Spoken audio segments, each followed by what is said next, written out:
Welcome back to the PreVetted Podcast, where we spotlight extraordinary people and remarkable talent reshaping our world. Today, I am joined by Anton Pleshivtsev, Director of Engineering at Sendblue, a Bay Area startup behind the iMessage API that businesses use to reach customers through native Blue bubble messaging. Before stepping into this role, Anton spent more than 8 years at Bravado, the sales community and hiring platform, rising from head of engineering all the way to VP of engineering. He brings deep Python and high-load systems roots and the kind of leadership experience you only get by scaling a team over many years through real growth. Anton, welcome to the show. Thank you, and thank you for having me. I am honored to have you here today. So for people meeting you for the first time, can you tell us a little bit more about what you do? Yeah, so right now I am working, as you mentioned, as Director of Engineering at Sendblue. So I am leading 2 teams at a company, mostly focused on product development and platform development, which means the product development is mostly a customer-facing UI features, and platform development is mostly developer-facing features like API, development experience, CI/CD workflows, infrastructure-related stuff. So I work with both teams to make sure things are delivered at time, the quality is under control, and the Kanban board is clean and has no bottlenecks. Right. I'm sure you have a lot of challenges of just managing these 2 teams. There are plenty of challenges to overcome, right? Yeah, the interesting thing is I was kind of consulting the team before I joined full-time, and initially we didn't even think about me joining, but at some point it just became clear that there is a lack of specific expertise in a team, and I have this expertise, and it's not very convenient for us to hop on these constant calls where I need to explain how to do this and how to do that. It would be just easier for everyone, including myself, to just join full time and just, work directly with people, processes, source code and infrastructure instead of just answering questions and, learning about stuff based on people's feedback. Right. So I had a flight. So after consulting the company for a while, I took a flight from Bay Area. So you mentioned the company is based in Bay Area. It is actually based in New York. Oh, interesting. After finishing the YC initial program, so I took a flight from the Bay, where I mostly live, to New York. So I spent some time offline with the team to figure out like what is the biggest issue, like how to plan the roadmap for the next few months and what is the current priorities, and then just right after that I just joined full time. Right. I I feel that there's a lot of value on meeting the team in person because you turn an avatar or a person on on the other side of the Zoom call or whatever it is you're using to a much deeper relationship where that increases the communication and the understanding on what are the issues and what needs to be done to make the team effective, right? Frankly speaking, I have never done the other way. So I was mostly working remotely through my whole career, and I was always starting from meeting people offline. Even though I was working remotely, I was investing a little bit of time for travel and spending some time offline with these people to make sure we have the matching vibe and the communication is better. Also, sometimes when you just texting with people, it isn't clear, like you just don't understand the emotions people try to express. You don't feel like the intentions they try to express. But when you meet them, when you can read, the mimics, when you can read the nonverbal signs, it makes it so much easier to communicate that it's just such a no-brainer. I mean, I think the company should have some budget. Every single company who is working remotely should have some bad budget plan for this. For example, at Bravado, through the 8 years of the company, we were the remote first company, and the company was always investing into offline experience. So, for example, we had engineers and business people in the US, and we had roughly half of the team in Europe. So the company was constantly investing into offline events, so that, for example, one event we had like in Mexico, so that the team gathered in Mexico and we worked together for a week to make sure we know each other, we have a better communication, we have a better contact, better human relations. It also, you can also see that it helps with the business outcomes. And also, tequila is great in Mexico. Right. Yeah. And I think that the having those offline experiences enriches the relationship, and as you said, is you build that personal rapport that otherwise wouldn't, right? Then after you build it, when you work remotely, you carry on that personal relationship, and that it's much better for the whole team, right?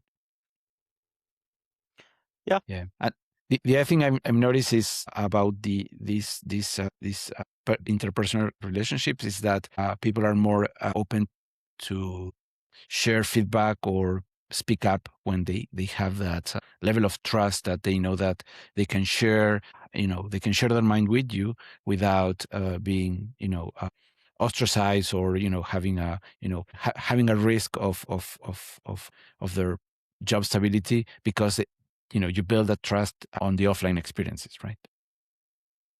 Yeah, and also it helps you with your future employments, because once you build trust with people, and for example, you sell the company, you will keep you still save the professional connections, and these people will invite you to work with them, or, which happened in my case, I managed to bring a lot of great professional engineers with me to the new company. And since we had this great offline experience, we know each other, we trust each other, they know that they can safely follow me, and they will be treated greatly. Right. Right. That's another interesting point. I've seen directors are doing the same thing, where they have a crew of people that they already built a relationship with, and they kind of know how they figure out how to work together, and that allows to reduce the friction on the work that they need to do. Right. Yeah, some people I have worked with together since 2012 across Oh, three wow. different companies, and we still have communication between us. We still share professional experience, and one of the guy he just recently joined a different company, but we were working together for like the last 14 years. Oh, wow. Right. That's Yeah, so amazing. that's the power. That's the power of professional and personal relationship you build. Right. Right. Interesting. And how did your job change when you moved from head of engineering to VP of engineering? Well, the reason why the title changed was because the scale changed. The initial scale was basically the seed round company with just me and a few founders building initial concept of the product. And then we had some budget to hire just a few engineers. But at some point, when we managed to raise Series A, it became pretty clear we need to scale the team first. And in order to scale the team, you cannot focus solely on development. You need to focus on hiring, managing, building the development process, managing the development process, managing performance. So I basically moved from playing coach to mostly like a manager. If we speak in terms of like a football club, when I was like running the hiring process, dealing with hiring agencies, giving them feedback, interviewing people, running key meetings with the existing team to make sure the delivery pipeline is healthy and all the existing bottlenecks are resolved. So I kind of changed. I moved from the worker side to the manager side. But again, this was pretty clear just because of the change of the scale that the company was operating on. Right. Very interesting. I think that there is a fundamental change on the type of work you do when you are an individual contributor to a manager or a team leader, because on the individual contributor, as a software engineer, it's you and the machine, right? It's you and the code, right? It's a thing challenge. But then when you go to management, it's a people challenge, right? It's a different kind of challenge, right? And then the natural scale I have a few comments. I have a few comments here. There is a confusing part which is confusing for young managers specifically, which is when you work with the code, you have a clear definition of something that is called definition of done. When you can clearly say that the task is finished, right? It's whether your tests are green or your PM is saying that the feature is working as expected, or you just get the computation that you were working on. So something is very clear that you have this like feeling of accomplishment. While with people, there is no clean signal saying that you solved the problem. For example, an engineer who is not performing well enough, and you give them feedback, and you change a process, you give them feedback. Like there is no clear, nothing clicks to say you that the problem was fixed or it wasn't, right? So you have to do something else. You kind of lose this clear feedback loop, and instead you are operating under a certain amount of uncertainty, and you have to accept that this is the new reality. And a lot of people get frustrated about that because they don't want to lose this feeling of accomplishment when you have like green tests and change it into something unclear and something that they haven't seen before. That's a really great way to put it. I completely agree. What you're kind of describing is that the machine problem is much more deterministic and the people problem is less deterministic, right? It's completely non-deterministic, I would say. Right. So that in some cases you even have to figure out tricky ways of collecting feedback or making them to answer questions that they don't want to answer, or collecting feedback from their peers and stuff like that. So it is a problem that has a straightforward solution becomes a problem that has like millions of potential solutions and no clear definition of Right, and and a lot of these problems, you don't see them until they blow up out of proportion, right? And and it's your management experience that allows you to work on these issues before they become a big problem, right? Yeah, that's why companies, or most companies, would prefer to hire managers with experience, because if you're an engineer, experience you can compensate with education and books you have read. But when you're a manager, the amount of cases that you're facing it's basically you cannot learn something from the book. You need to learn this from the practice. And this is why I'm not a big fan of like promoting people from engineers to managers, especially if they didn't ask for that, because usually when you promote someone from engineering to management position, you're losing a good engineer and getting a bad manager. Completely agree. It's I thought that was a natural progression of promotion, but I had a few cases where eventually I realized that. So for me, having this clarity allowed me to stop pushing for that type of promotion, and understanding that it's okay if you want to continue being an individual contributor, and read between the lines whether that person has the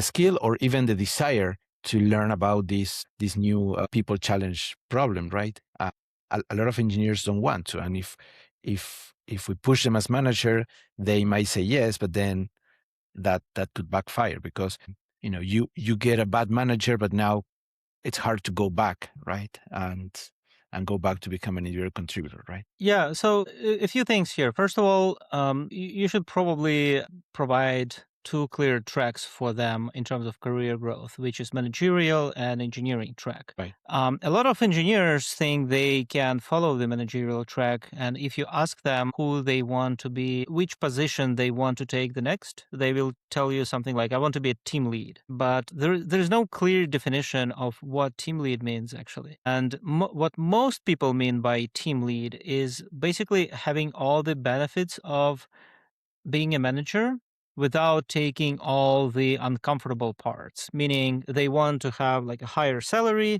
they want to be able to delegate boring tasks, they want to have this like a ego boost by being a manager, but no one wants to deal with what actually means to be a manager, which is giving uncomfortable feedback, firing people, trying to resolve problems that are unclear and no one wants to look into. And so this is why it is so hard, because a lot of people will tell you they want to become an engineering leader, team leader, but what they mean by that is not what you need by that. Right. It's the expectations are not clearly defined, and sometimes they want to. I actually polished this position a lot because a lot of people told me they want to be the manager, but when they tried to do the managerial track, or when they asked follow-up questions, they were like, "Oh yeah, this is actually not what I wanted to do." Right. So, and in this case, the better track for them is just to become like a senior engineer and then a principal staff engineer. So basically become more and more senior without changing the technical track into something else. Right. And I think that a lot of the desires of the, as you mentioned, the hierarchy boost can be done by helping coach others and helping support the quality of the code, which is stepping a little bit on the managerial side, but very heavy technically. So having that coaching role becomes a great way for the software engineer to not only become a contributor, but also help leverage the productivity of the rest of the team, right? And that is much safer than going full managerial, right? Yeah, I would say this used to be the case a few years ago, but I don't think it is the case today, because who would hire a junior engineer if you can just get a cloud subscription and one senior engineer can manage like 10 agents who can do exactly the same as 10 junior engineers? Obviously, there always will be strong engineers and like, mid-level engineers, and they obviously need to learn. But what companies used to do, they used to hire like interns and really junior level people and just have senior people mentor them. I think big companies can still do that, but average sized companies like 50, 100, a few hundred people, I don't think it is the right thing to do for them. Right. I agree. I mean, right now the expectation of a senior is to manage these agents. So it's becoming an engineering manager without the people the people factor, right? It's an individual contributor plus agents, right? Yeah, and this is actually a great thing because you cannot blame the junior engineer anymore. If something doesn't work, it's on you. And it actually makes the supervisor's job a little bit easier, because you don't have to trace the whole thing up to like a junior engineer who doesn't perform, or the manager who is complaining about their team, because right now you have just one point of contact that is responsible for running these agents and not giving them any feedback, not mentoring them. So it's just, the feedback loop becomes much easier for you as well, because you now know that this is probably just the wrong person if this person being the senior engineer and managing the pool of agents cannot deliver the result that you would expect from him. That's totally on him. That's not because you provided him with the wrong people. Yeah, I've been thinking about this idea of who is accountable for the agent's work, right? And I think that the answer is the senior software engineer that it's responsible for their work, right? Because it's as if he wrote it, right? He's in charge of that supervision, right? Yeah, the one who is running them is responsible because Right. two senior engineers can run their agents in a very different way. One will provide them with great prompts, will provide additional comments, stop to review their changes, test their changes, and review the final PR. And another one will just copy paste ticket numbers and push them into production. Unfortunately, this is happening a lot. A lot of people Right. who used to be considered junior engineers are now thinking about themselves as senior because they can now ship a lot more code, which is just wipe coded by the agent, and they think they have the skill, which is just not true, right? Right. This is actually something that is making a little bit tricky to hire an engineer because previously you could have sent them the technical assessment and see their output. You can see the code quality, test coverage, the quality of the technical solution, and usually it is very clear if the person is senior or not. But today, everyone will just vibe code the solution, and you are not checking the person's skill, you're just checking the output of the agent. And this kind of changes the way the hiring process works because you need to ask follow-up questions. You need to make sure the person understands what their agent is doing. So this also changed the way we interview people. Instead of focusing on technical assessment, we are now focusing on technical interview where I have direct conversation with this person and I need to dig deep enough to understand if this person is technical and senior enough, or this person can just send prompts to an agent and click approve. Right. I wanted to ask you about oh, how in more detail, how do you feel that should be interviewed for these new positions, or what advice would you give to the audience that are trying to figure out how they should change their hiring practice? I can say, based on my experience, again, we used to heavily focus on the technical assessment. So we Right. moved a part of the technical problem that we solve internally into a technical assessment description, which we offer our candidates to solve. Since we solved this problem internally, we know it pretty good. We know like what are the potential solutions, pros and cons for each of them, the solution that we have chosen, and I also have seen a few good solutions from other candidates. So I kind of know everything. It's like if you change oil like 100 times in your car, you know everything that can go wrong with the process, right? And Right. if you ask someone to change the oil, you will clearly see if they have done it previously or not. The same is here with the technical assessment. If the engineer is senior enough, you will see it right away.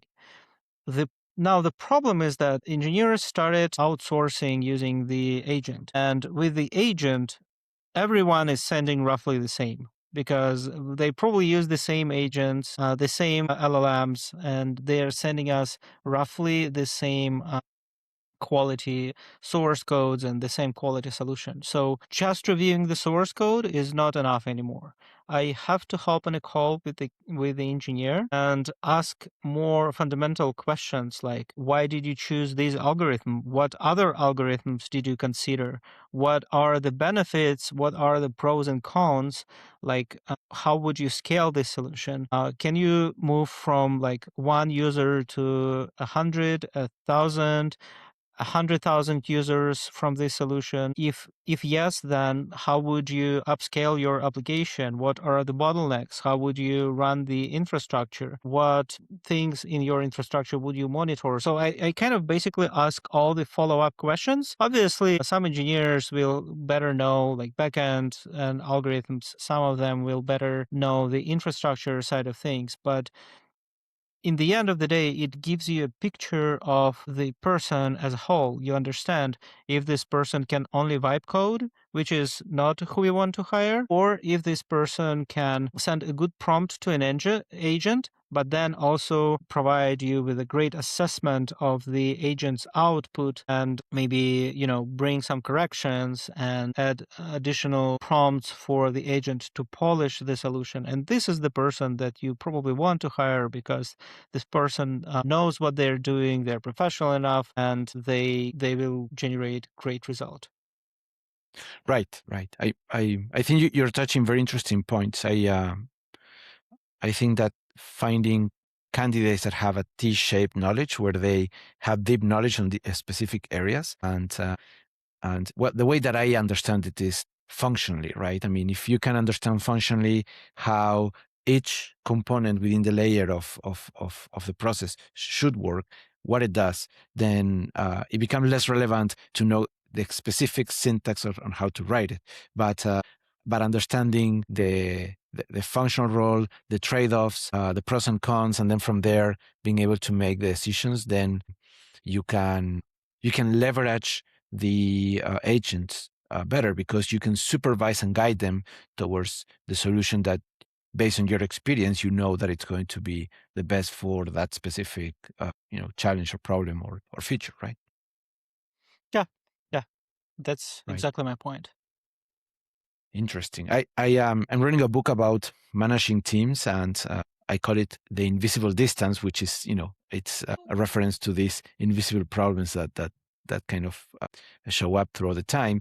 And my thesis is that, related to AI, that context is the most important leverage, right? I mean, having a long tenure team that can guide, that understand the business problem, that can guide the agents, that has a deep technical knowledge that can guide the agents towards what are things that they need to avoid, what are things that they need to build, and kind of understand the hows and the whys. It's where you can get the most out of those agents, because what's the point of speed if you're going the wrong direction, right?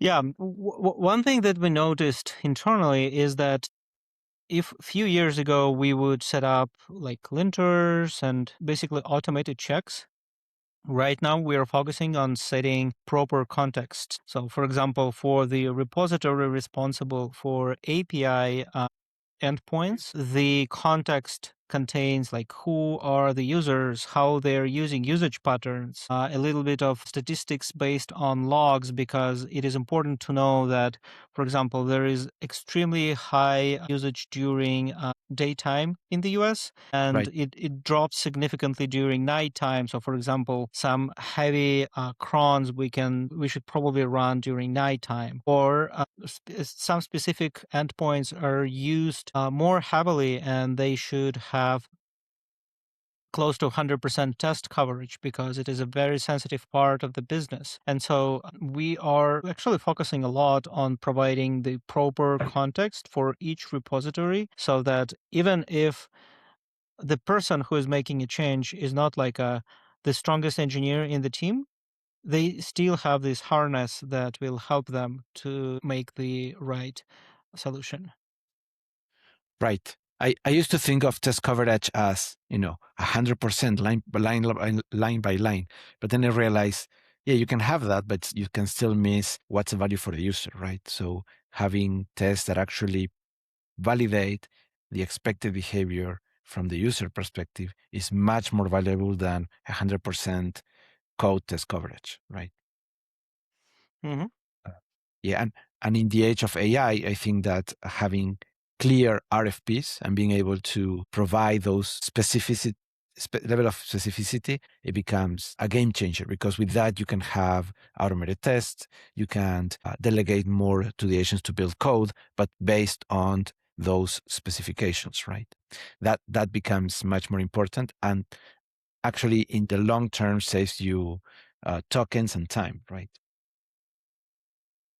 Yeah, we also changed. So to your point, we also changed the requirements to the ticket format, because initially Right. the CSM would file a ticket with just a little bit of description and that's it. And this is not very helpful because you probably need to investigate something or check user session. But if the ticket contains enough context, for example, several screenshots and additional description of the feature and additional description on this customer, for example, this customer is like VIP who is using like this and that endpoints because they, the business is focused on this and that, then it becomes way easier for you to run the agent that already understands more about the problem instead of you trying to configure the right context for it so that the ticket becomes the right context.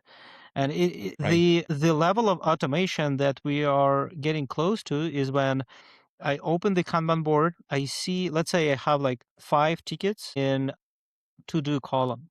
Let's say this is the 5 tickets reported for this week, like technically bugs. And I can just run an agent which will figure out that it needs to spawn 5 parallel agents. Each one will take their context from each of these tickets and will work on them in parallel. And for me, it's just one prompt, but on the background, there is the whole thing happening, like running additional parallel agents, so collecting details and context from these tickets and moving them through the board. Right. Right. That's interesting. I mean, I on a few teams I've done this organizational transformation where I would involve the product owners with designers to provide clear requirements on the new features so that the engineering team would have all the requirements, not only the happy path, but also the unhappy path. And then less dependencies, they can move faster, they can build more reliably and more and have more reliable estimations, right? I've been wondering how it would change that workflow. That was pre AI, right? So I'm wondering how I would change that workflow now, because the expectation of the product owner and the software engineer, they are kind of overlapping a little bit, right? The engineer needs to learn more about the user, and the product owner needs to be able to get more technically or vibe code a little bit more, right? Or that's what I've seen that is happening, right? What I did is I turned the, long RFP that most people would not read, or by the time they read and have questions already too late, to a storytelling from the product owner. So that changed the dynamic of how people would be open to, actually we're excited to go on to these meetings, right? So I'm wondering how we change that with AI, right? I'm wondering how you being able to solve that issue now that you're talking about tickets. Wait, what is the question? So what is the social contract between the product people and the engineering teams regarding to tickets and new feature requests? To be fair, we don't have product people, and this is how we work for the last few years, at least, including my previous company. It's not that I don't want to say that we don't need product people, but we need different product people. So instead of people who would, provide like long descriptions, like analysis and stuff. This is something that engineer can do right now, right? You don't need a product person to check analytics on a given customer and see their usage patterns and their needs and understand like what they're doing, right? Because you can just run the agent and the agent will do this for you in like 5 minutes. The Right. same is true for the post deployment stage when the feature is released and someone needs to monitor and see how it works. And usually the classic way would be the engineer would switch to something else and the product person will set up some analytics dashboard and then check how the feature is being used, if it is useful, maybe A/B test it. Instead, you can just run a loop or scheduled agent command, which will just keep checking it once a day to make sure everything is working as expected, and maybe even send you a final report 1 week later. So it's the PM's role became very automatable, and PM is someone who I would say should be the member of the engineering team, focusing on more like a data and slash analytics type of things, like constantly check how things are working, check graphs, check usage patterns, check logs, and provide feedback for the team based on the data. Oh, that's very interesting. Actually, when I was saying that there was an overlap, probably I was under describing it, because I've seen, as you said, I've seen engineers take over the product role, right? And I've seen particularly technical product managers, technical product owners, getting more and more deep into the code, because now they can have agents building code. So they're kind of taking more of a software engineering role. So I've seen that overlap happening, right? It's very interesting that Yeah, you don't need a product team. in Sendblue, a lot of people who previously used to be like, PMs, managers, customer success people, since we Right. have the harness in place, since we have a lot of context added to the repository, agent instructions, and a lot of context is living in a ticket, they technically, for a simple problem, they don't need an engineer. They can just run the agent in the repository, that it will pick up all the relevant context files, and it will add the problem context from the ticket. There is a high chance it will one-shot the problem for them. In fact, you only need engineers for tricky cases, when there is like, DNS routing, something that you need to, combine several data sources to understand what's happening, and, use some tricky MCP integrations and stuff like that. And even in this case, the problem is becoming more of like reading outputs and guiding agents instead of like doing things manually. Right. Right. That's interesting. I haven't thought it that way. Yeah. What I've been able to say recently is that once you have all the requirements and all the expected behavior, it's the underlying technology becomes less relevant, in the sense that it's easier if you want to just change the technology, because what would having a costly migration years ago, now you can say, with all these requirements, just rebuild it in this new language or this new tool or whatever it is, right? And it's much faster to do for the models thinking on one language, coding language, or one other code language or human language. It becomes indistinguishable, right? Yeah, I was initially confused by this. I guess you have seen Claude. Anthropic released this new command called call. So you basically set the call for the agent, and I initially Right.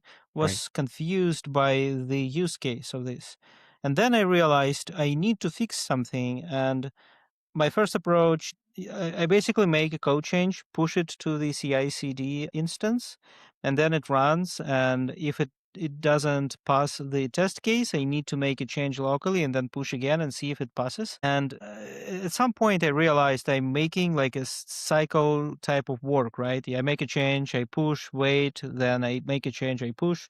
And so this is where it clicked. I was like, oh, this is where the goal should be used. I was like, your goal is to make sure it will pass CI/CD checks. And I just, my computer was open for like the whole night. I was sleeping like a baby, and the agent was like just trying to achieve its goal, right? It was making changes, doing its research, pushing to CI/CD, waiting for a CI/CD run to complete, then making additional changes. And it was actually a pretty tricky bug to fix, but agent managed to achieve its goal in like 6 or maybe 8 hours, mostly because it has to wait for CI/CD runs. But I didn't have to do anything; I was just sleeping. So this is just one recent example where the goal command was like really, really useful for me.